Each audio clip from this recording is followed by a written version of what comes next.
자, 우리 하나님 말씀 마가복음 13장 1절 2절 말씀입니다. 같이 한 목소리를 읽겠습니다.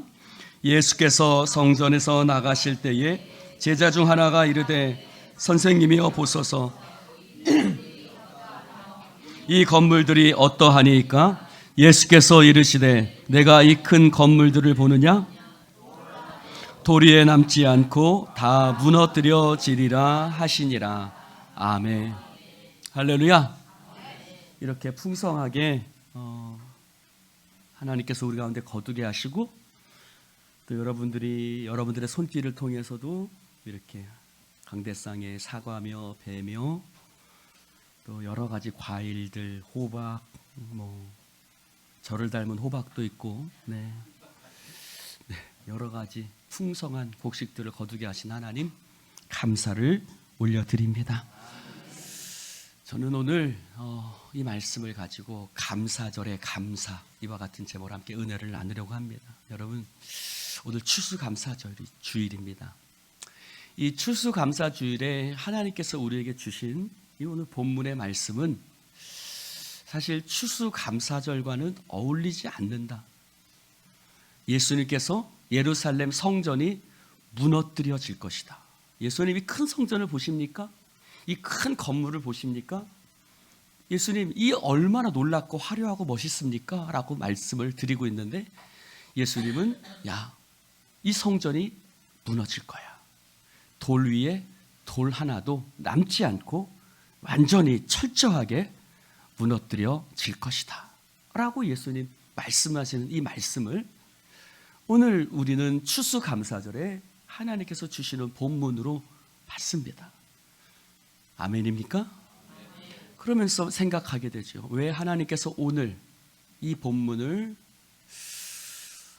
여러 가지 행사 속에서 왜 하나님께서 오늘 이 본문을 우리에게 주실까? 저는 이 말씀을 앞에 두고 추수감사절의 감사에 대해서 다시 한번 깊이 묵상을 하게 됐습니다. 여러분, 우리가 감사하고 연결하는 단어들이 있습니다. 감사하고 연결하는 단어들이 뭐지요? 커짐, 많아짐, 건강해짐, 세워짐, 부흥, 이런 단어들이 우리가 감사하고 연결하는 단어들일 것입니다. 그러나 오늘 우리가 예배를 마치면서 성찬식을 나누게 되는데 예수님이 떡과 포도주를 앞에 두시고 제자들과 함께 마지막 유월절 만찬을 나누시면서 그 장면 속에 우리는 한 가지 어울리지 않는 단어를 발견하게 됩니다. 예수님께서 그 유월절 만찬, 최후의 만찬을 하면서 어울리지 않는 단어가 성경 속에 쓰여져 있는데 그 단어가 뭐냐면 감사 기도라는 것입니다. 또 잔을 가지사 감사 기도하시고 성경은 예수님께서 감사 기도 하셨다라고 기록하고 있습니다. 굉장히 뜻밖의 단어죠. 여러분, 유월절 만찬이라는 것이 뭡니까? 예수님이 나누신 떡은 예수님의 육체가 그렇게 깨지고 부서질 것을 말씀하시고 그 붓는 포도주는 예수님의 그 피가 한 방울도 남김없이 다 쏟아질 것을 말씀하시는, 이것은 내 살이요, 이것은 내 피다 라고 예수님께서 살과 피가 깨지고 부서질 거고 다 흘려질 것을, 즉 예수님의 죽음을 앞에 두고 예수님께서 최후의 만찬을 하고 계시는데 예수님의 죽음을 앞에 두고 예수님께서 그 앞에서 뭐 하셨다고요? 감사 기도하셨다라는 것입니다. 누가복음은 떡을 나눌 때도 감사 기도하시고 잔을 나눌 때도 감사 기도하시고 마태와 마가는 잔을 나눌 때 감사 기도하셨다고 말하고 있습니다. 이것은 굉장히 뜻밖의 기도, 뜻밖의 단어입니다. 예수님이 자신의 죽음을 앞에 두고 십자가 죽음을 앞에 두고 그것도 비극적이고 아주 잔인한 본인의 죽음을 앞에 두시고 예수님께서 감사 기도하셨다라는 것입니다. 제자들이 당신을 버리고 다 배신하여 달아날 것을 아시면서 예수님은 감사 기도하셨다라는 것입니다. 예수님께서 감사하며 기도하셨던 것은 아마 3가지 이유일 것입니다. 첫 번째는 당신이 하나님의 일에 쓰임받는다는 것이 감사한 것이고, 두 번째는 예수님의 죽음이 가져다 줄 온 인류의 구원을 바라다 보시며 감사 기도하셨을 것입니다. 그리고 세 번째는 하나님께서 죽은 지 장사된 지 3일 만에 부활의 영광으로 예수님께서 다시 살려주실 것을, 예수님을 다시 살려주실 것을 믿음으로 바라보며 그 부활의 영광을 바라보며 예수님은 감사기도 하신 것입니다. 사랑하는 성도 여러분, 우리는 하나님 안에서 어떤 고난이 다가와도 그 고난이 우리를 넘어뜨릴 수 없는 것을 믿습니다. 오히려 우리가 현재 당하는 고난은 장차 우리가 나타날, 우리에게 하나님이 부어주실 영광과 좋게 비교할 수 없는 놀라운 영광을 우리 가운데 부어주실 줄로 믿습니다.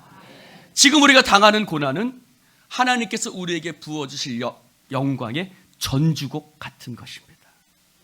이 어려운 시간들을 통해서 하나님께서는 우리에게 놀라운 일을 안겨다 주실 것입니다.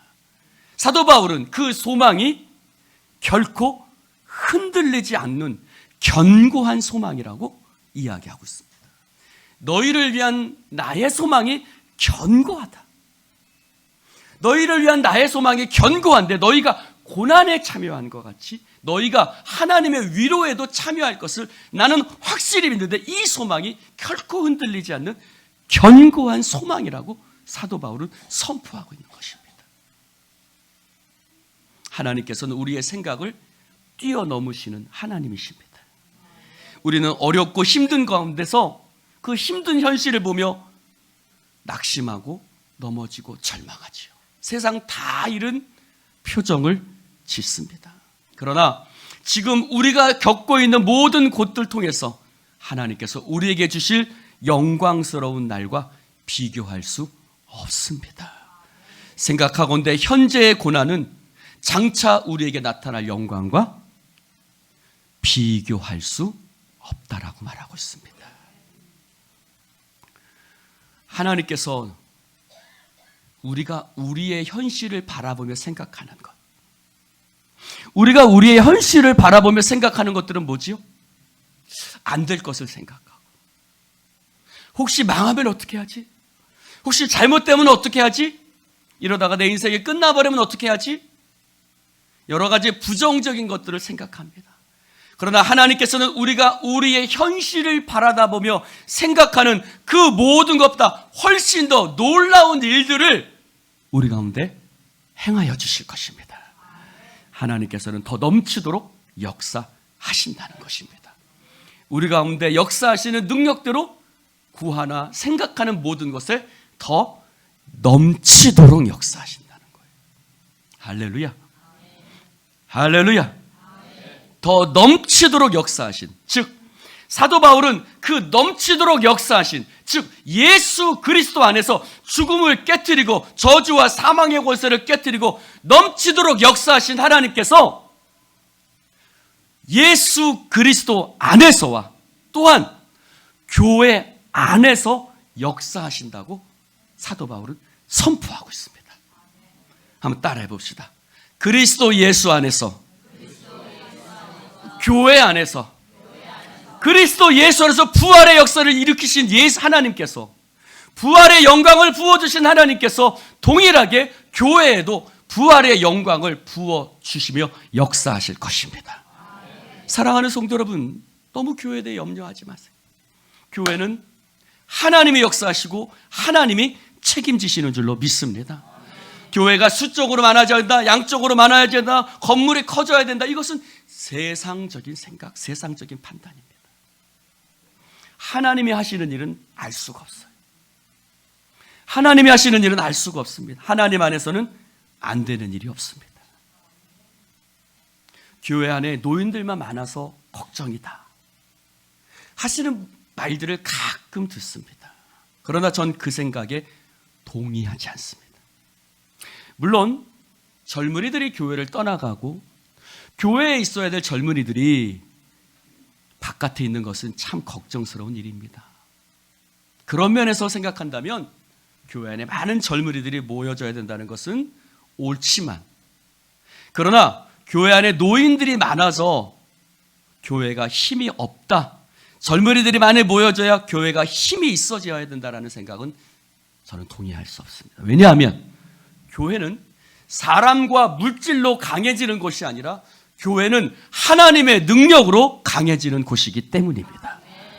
사랑하는 성도 여러분, 교회는 성령의 능력으로 날마다 강건해지는 놀라운 역사가 있는 줄로 믿습니다. 그래서 헌금할 사람이 없으므로 교회가 재정적으로 어려워지고, 교회가 어렵지 않겠느냐? 교회는 하나님이 움직이십니다. 교회는 하나님이 일하시며 하나님이 책임지시는 곳인 줄로 믿습니다. 우리는 하나님을 신뢰하죠. 아멘입니까? 우리는 하나님을 신뢰합니다. 여러분, 하나님을 신뢰하는 사람은요, 나를 먼저 드리고 나머지 결과는 하나님께 맡깁니다. 내가 가진 것을 드린다고 뭐 달라지겠어요? 보잘것없는 나를 드린다고 해서 뭐가 달라지겠습니까? 그러나 그 이후에 생기는 부족함에 대해서 염려하지 않았습니다. 왜요? 하나님이 나머지 부분은 채워주실 줄로 믿습니다. 그 나머지 부족한 부분은 하나님이 역사하세요. 나는 다만 내 자신의 최선을 다할 뿐이고 나머지 결과는 하나님께 맡기는 것입니다. 예수님은 자신을 드리셨어요. 그리고 나머지 결과는 하나님께 맡겼습니다. 자신을 사람들에게 버림을 받아서 십자가에 못 박혀 죽으셨고, 그러나 하나님께서 다시 살려주실 것을 믿었습니다. 그래서 이스라엘 백성들이 예수님을 십자가에 못 박고 그의 제자들이 예수님을 버리고 도망간다 할지라도 원망하거나 불평하지 않고 낙심하거나 절망하지 않고 오히려 마지막 만찬, 최후의 만찬을 나누시면서 예수님은 감사 기도하셨던 것입니다. 사랑하는 성도 여러분, 하나님의 나라는 말에 있지 않습니다. 하나님의 나라는 능력에 있는 줄로 믿습니다. 하나님의 나라는 말에 있지 않고 능력이 있다는 말은 우리는 예수님 안에서 하나님 나라의 능력 가운데 있는 줄로 믿습니다. 사도 바울은 이 말을 좀 더 쉽게 풀이해서 말하고 있습니다. 우리가 사방으로 우겨쌈을 당해도 쌓이지 아니하며, 우리가 답답한 일을 당하여도 낙심하지 않으며, 우리가 박해를 받아도 버림받지 아니하며, 거꾸로 때림을 당하여도 망하지 아니하며, 할렐루야! 우리는 그 능력 안에 있는 것입니다. 망하지 않는 능력, 거꾸로 때림을 당하지 않는 능력, 버림받지 않는 능력, 낙심하지 않는 능력, 그 하나님의 능력 안에 우리는 있는 거예요.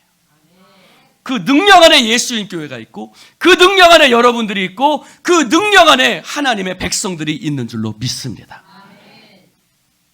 우리는 하나님의 나라와 그 능력 가운데 있습니다. 그 은혜 가운데 있는 거예요. 옆 사람에게 인사합시다. 우리는 그 능력 가운데 있습니다. 할렐루야. 우리는 그 능력 가운데 있어요. 그 은혜 가운데 있는 거예요. 이 엄청난 능력은 하나님께 나는 것이지 결코 나에게서 나는 것이 아닙니다. 우리는 이 보물을 나의 보잘것없는 질그릇 가운데 가졌다고 사도 바울은 선포했죠. 이 보잘것없는 질그릇 가운데 이 보배 대신 예수 그리스도, 이 보물, 이 능력을 이 질그릇 가운데, 이 보잘것없는 나에게 하나님이 부어주셨다는 겁니다. 그러므로 우리의 믿음은 사람의 지혜에 있어서는 안 됩니다. 사람의 지혜라는 것은 무엇입니까? 돈이 많거나, 사람이 많거나, 건물이 크거나, 부자이거나, 뭐 이런 것들은 사람의 지혜입니다.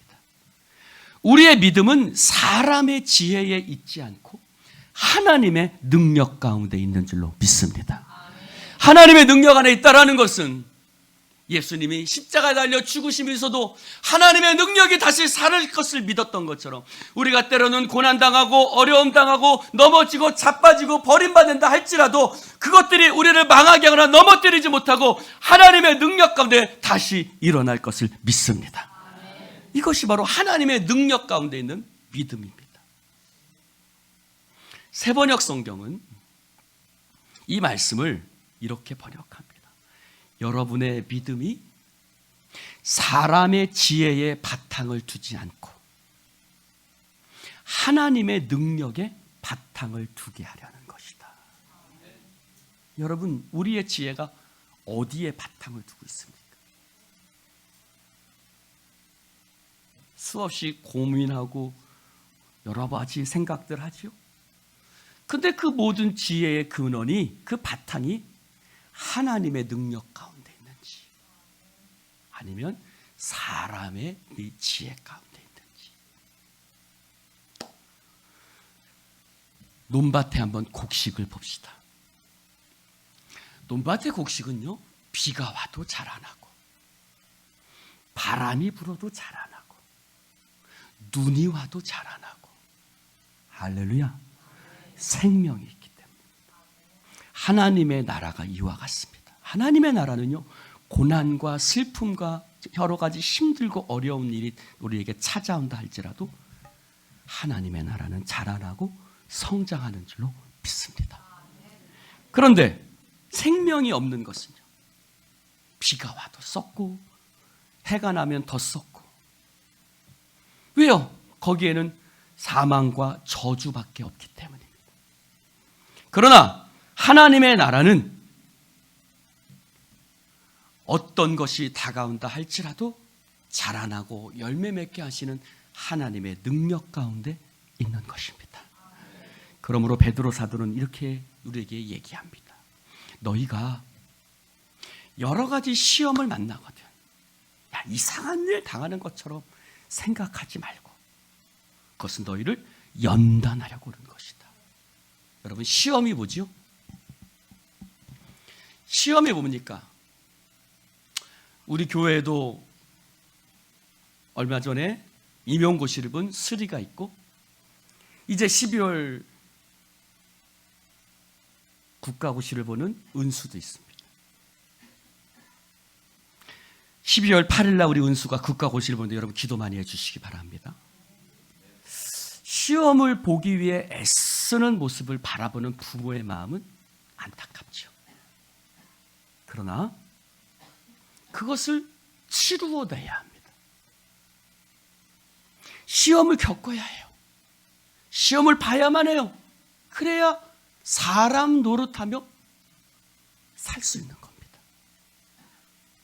예은이가 작년에 그렇게 힘들고 어려워하더니 이제는 지 혼자 차도 타고 다니고 월급도 받았다고 용돈도 안 줍니다만. 네. 여러분, 시험을 봐야 사람 노릇하며 사는 거예요. 여러분 어른들은 여러분들은 시험을 치릅니까? 여러분들은 시험을 안 봐요. 어른이 되면 시험 보지 않습니다. 시험이라는 것은 나를 자라나게 하고 나를 성장하게 하고 나를 사람 노릇하게 만드는 하나님의 도구인 거예요. 그래서 여러분, 이런 말 하죠. 시험 볼 때가 좋을 때다. 또 시험 공부할 때가 좋을 때야. 애들은요, 죽어도 그 말 못 알아듣습니다. 그때 있을 때는 못 알아듣습니다.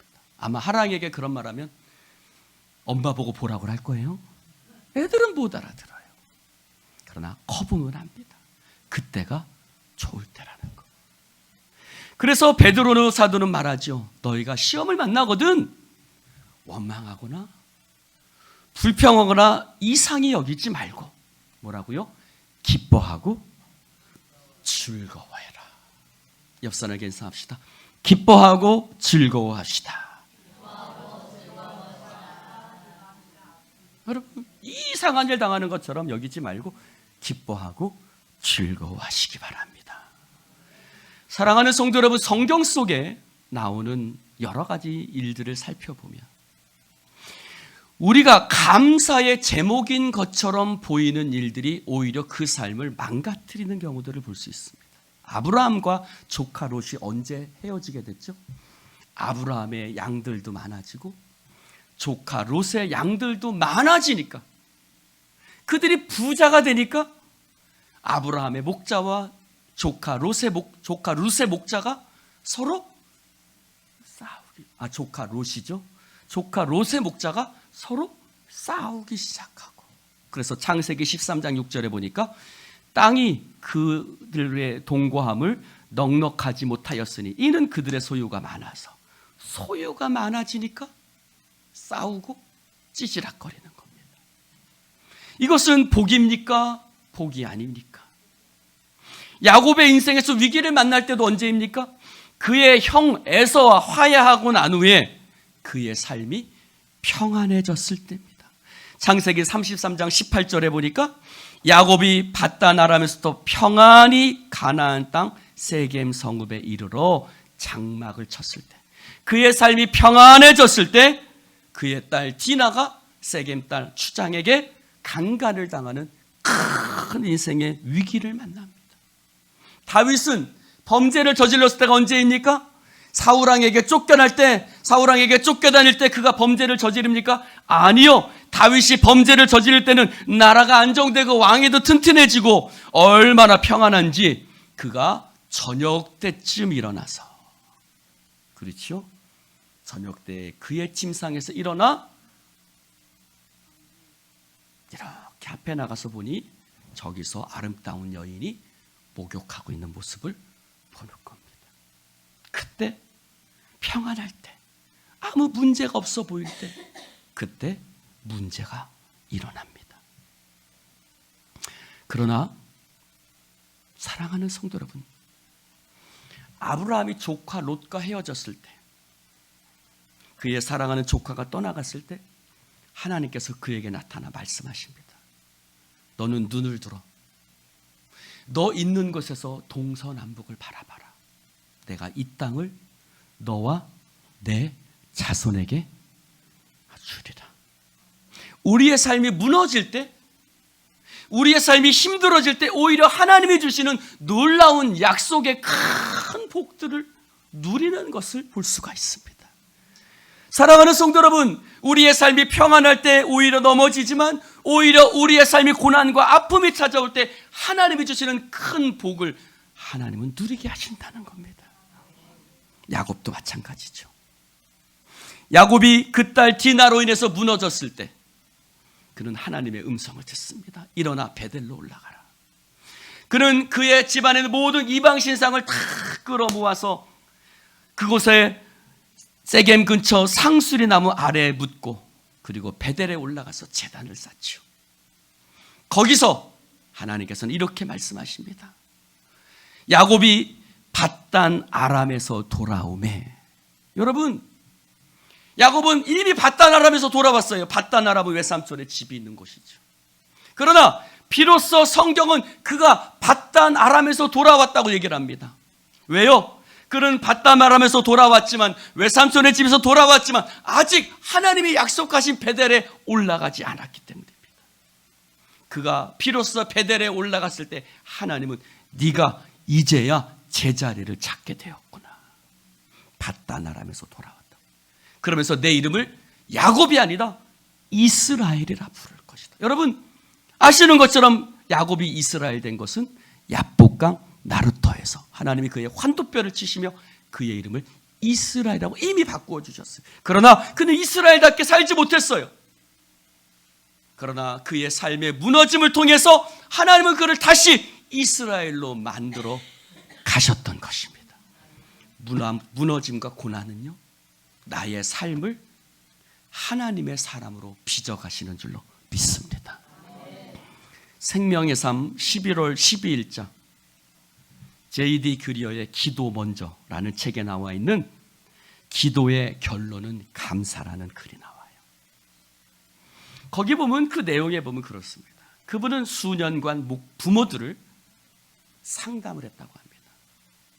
그 부모들이 찾아와서 말합니다. 목사님, 우리 자녀들에게 이런 문제가 있습니다. 근데 몇 년 동안 기도해도 하나님이 그 기도를 들어주시지 않는 경우들이 많대요.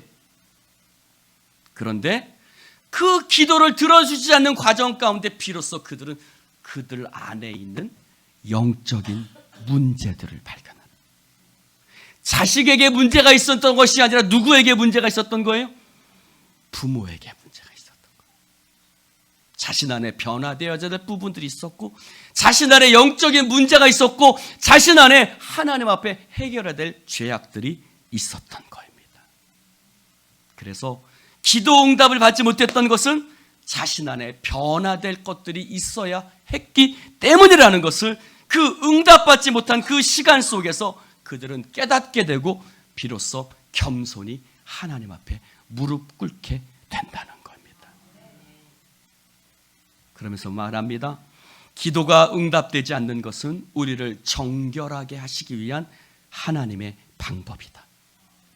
기도가 응답되지 않을 때 자신이 응답을 원하지 않는 이유를 생각해 보면 내가 어디서 나의 삶의 평안을 얻는지 확인할 수 있다. 하나님은 좋은 것들을 우리의 삶 속에 채우기 원하신다.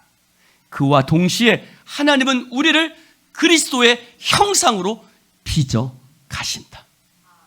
하나님은 우리의 삶 속에서 이루시는 가장 큰 선물은 우리가 예수님을 닮는 것이다.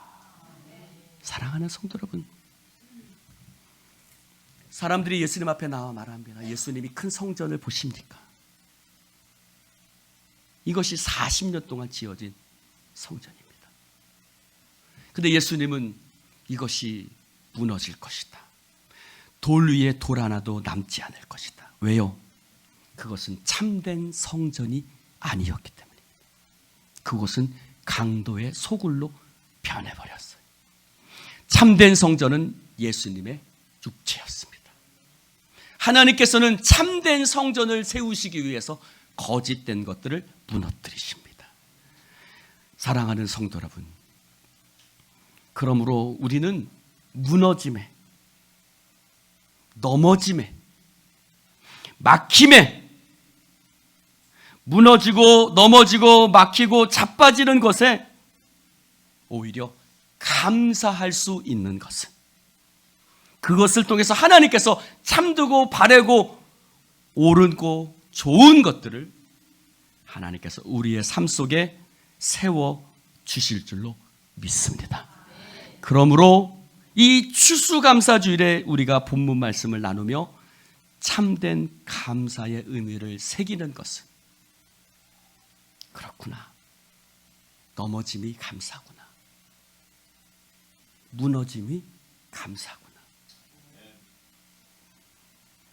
예수님께서 십자가 죽음 앞에 감사하기도 하셨던 것처럼, 사랑하는 성도 여러분, 세상 사람들과 환경이 아멘하지 않아도, 저도 여러분들이 아멘하지 않아도 낙심하지 않는 것처럼, 세상 사람들과 환경이 우리의 믿음에 아멘하지 않아도 낙심하지 마십시오. 그런다고 하나님의 말씀의 능력이 없어지는 것이 아니기 때문입니다. 기도합시다. 오늘 주님의 말씀을 함께 나누게 하신 아버지 하나님께 감사와 영광을 올려드립니다. 이 시간 주님, 주의 영으로 우리와 함께 하셔서 하나님의 사랑이 고난 가운데 우리를 붙들며 때로는 무너짐과 상실을 경험하지만 그것이 오히려 하나님의 큰 역사를 이루는 그 영광과 좋게 비교할 수 없음을 깨닫게 하여 주시옵시고, 우리의 지혜가 사람에게 있지 않고 하나님의 능력 가운데 있게 하여 주시옵시고, 사방으로 우겨쌈을 당하여도 우리는 망하지 않고 넘어지지 않고 버림받지 않는 하나님의 백성임을 고백하고 선포하게 하여 주옵소서. 예수님 이름으로 기도드리옵나이다.